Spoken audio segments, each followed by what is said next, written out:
John von Neumann pointed out that you don't need to send the aliens around the galaxy. You can build self-reproducing probes and send them around the galaxy. And you might think, well, the galaxy is very big. It's really not. It's some tens of thousands of light years across and billions of years old. So you don't need to move at a high fraction of the speed of light to fill the galaxy.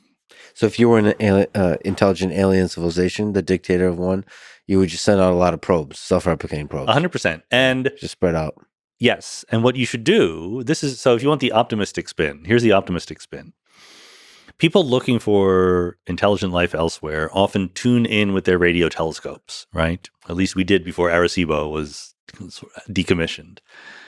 That's not a very promising way to find intelligent life elsewhere, because why in the world would a super intelligent alien civilization waste all of its energy by beaming it in random directions into the sky?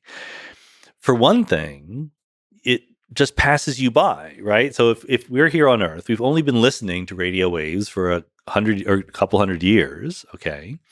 So if an intelligent alien civilization exists for 1 billion years, they have to pinpoint exactly the right time to send us this signal. It is much, much more efficient to send probes and to park, to go to the other solar systems, just sit there and wait for an intelligent civilization to arise in that solar system. This is kind of the 2001 monolith hypothesis, right?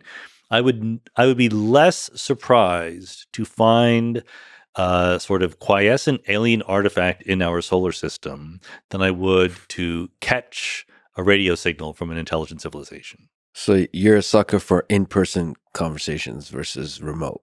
I just want to integrate over time. A probe can just sit there and wait, whereas a radio wave goes right by you.